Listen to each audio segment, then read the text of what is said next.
Jaunais gads, vasaras tuvošanās – tie ir periodi, kad gribam sapurināties un sākt kaut ko jaunu. Un arī ziemas noslēgums ir laiks, kad prasās pēc pārmaiņām. Piemēram, jaunām zināšanām. Šobrīd viena no vērtīgākajām investīcijām, kas nepakļaujas nedz valūtas svārstībām, nedz citām kataklizmām, ir zināšanas. Tās atmaksāsies vienmēr un visos laikos. Taču līdzīgi kā ar naudu, kur ieteicams uzkrāt ar procentu palīdzību, arī zināšanas ik pa laikam nepieciešams papildināt. Un papildināt zināšanu krātuvi līdzēs viens no atzītākajiem izglītības un konsultāciju centriem Latvijā – Eirofortis. Latvijas Čehijas uzņēmums nevien pasniedz dažādus kvalitātes vadības kursus un seminārus uzņēmumiem, bet arī īsteno ļoti aktīvu sadarbību ar Latvijas skolām.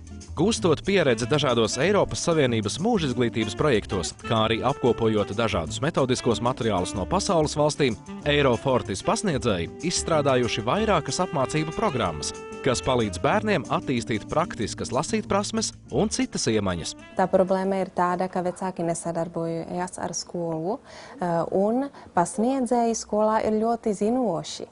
Un viņi māk izstāstīt un iemācīt bērnam ļoti daudz, bet netiek atbalstītas tieši šīs kompetences un prasmes, tiek dotas zināšanas galvenokārt, un to mēs vēlētos mainīt. Bērnam svarīgi ne tikai iemācīt lasīt un pazīt burtus, bet arī analizēt tekstu un saprast tajā būtiskākās lietas. Tās ir tās prasmes, kas vēlāk dzīvē lieta noderēs arī darba vidē. For example, in Finnish kindergartens, where children are still not able to read. Piemēram, Somijas bērndārzos, kur bērni vēl nemāk lasīt, viņi grāmatas iepazīst vienkāršā ceļā. Ko mēs darām Latvijā vai Čehijā? Grāmatas ir saliktas plauktos vai bibliotēkā.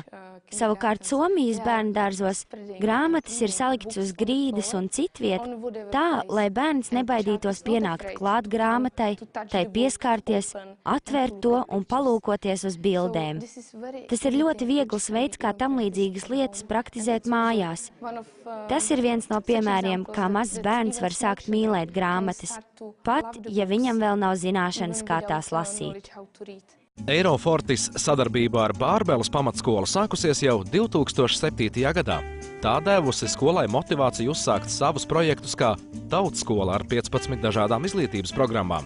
Starp tām iekļaujas arī Eirofortis pieaugušo izglītības programma Skolvadība. Jaunums, ko piedāvā Eirofortis komanda, ir finanšu kompetenču attīstīšanas kursi, kas sniedz izpratni par naudu un ģimenes budžeta veidošanu. Bārbeles pamatskolas skolēni, viņu vecāki un pasniedzēji bija pirmie šo kursu apmeklētāji. Šajā seminārā tas galvenais, ko mēs vēlamies panākt, ir, lai cilvēki mācētu labāk rīkoties ar savu naudu.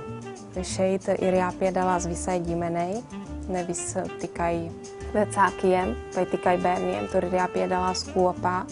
Un tas ir domāts arī, lai vecāki pareizi zinātu, kā iemācīt bērnam, kā pareizi rīkoties ar šo naudu. Dažādas apmācības vai kvalifikācijas celšana sākas ar vēlmi un mērķi pilnveidot savas zināšanas un prasmes. Profesionāli Eirofortis pasniedzēji, kas guvuši izglītību pedagoģijā, ekonomikā un psiholoģijā, sastādīs un izvēlēsies jums nepieciešamo mācību kursu vai semināru. Piemēram, darbinieku pašnovērtējums, motivācija, kvalitātes vadības ieviešana darba vidē, kā arī kursi, kas palīdzēs speciālistiem kļūt vērtīgiem darba tirgū. Pasniedzēju mērķis ir ar dažādām inovatīvām metodēm veicināt organizācijas izaugsmi. Savukārt, sadarbība ar Izglītības un zinātnes ministriju, vairākām asociācijām un ārzemju augstskolām palīdz realizēt visdažādākās ieceres izglītības jomā. Apmācību ilgums atkarīgs no tēmas. Nodarbības notiek nelielās grupās, izmantojot dažādas spēles un citus metodiskos līdzekļus. Piemēram, finanšu kompetenču attīstīšanas kursos izmanto spēli, kas māca plānot ģimenes budžetu. Tā gan pagaidām ir angļu valodā un ir atceļojusi no Čehijas.